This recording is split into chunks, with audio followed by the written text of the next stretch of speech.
table. Barely cold cigarette in the ashtray. Still smoking, he never would've thought when he woke up this morning today was gonna be his last day. No warnings, he was always joking with himself. How that shit feel, the crack smoke trace the skyline when he exhaled. That little rush made the lie he was living less. Hearing nothing but his heart beating through his chest. Before it got serious, he'd been telling stories of how every time he took a puff he'd be hitting euphoria. And cause every new rock he got would cover up the pain, he would spend a child support just to do that shit again. But what happened next was only self-inflicted. His whole throat choked up, his vessels were constricted. His dilated eyes rolled up into his head. Little splutter in the darkness, the next thing he's dead.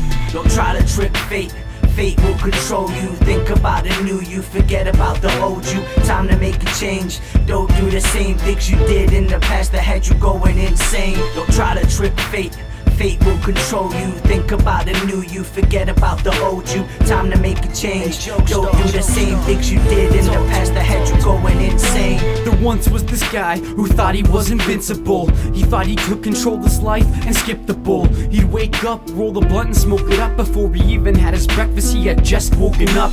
He didn't realize that his life was in another's hand, and that his life was planned out with another plan. It was so confusing and he couldn't understand why his friends left his side and his family abandoned him. He slowly realized he had to change his life, so with pain and struggle he managed to see the light. And for a couple of days the dude was clean and healthy. He felt better than ever. Having no drugs was helping him to see the real world and what he was supposed to be like. Off drugs, working in a store, having a good life.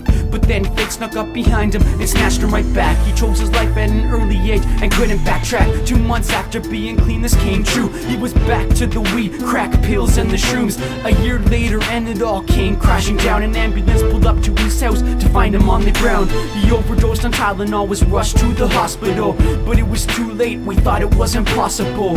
He was gone, fate took him off this planet. He was my friend and I witnessed it, just couldn't understand it. How could he be taken away from me just like that? I hated God, I couldn't understand this crap. I felt lonely and I didn't know why he was gone. I knew he did some messed up things, but I thought he would move on. And I guess that's where I'm wrong. He chose his own fate. It was a life of pain and drugs that he couldn't escape. We all choose our own paths, so let me tell you this, you gotta choose it carefully. What I'm trying to tell you is, don't try to trick fate, fate will control you. Think about a new you, forget about the old you. Time to make a change, don't do the same things you did in the past that had you going insane. Don't try to trick fate, fate will control you. Think about a new you, forget about the old you. Time to make a change, don't do the same things you did in the past that had you going insane.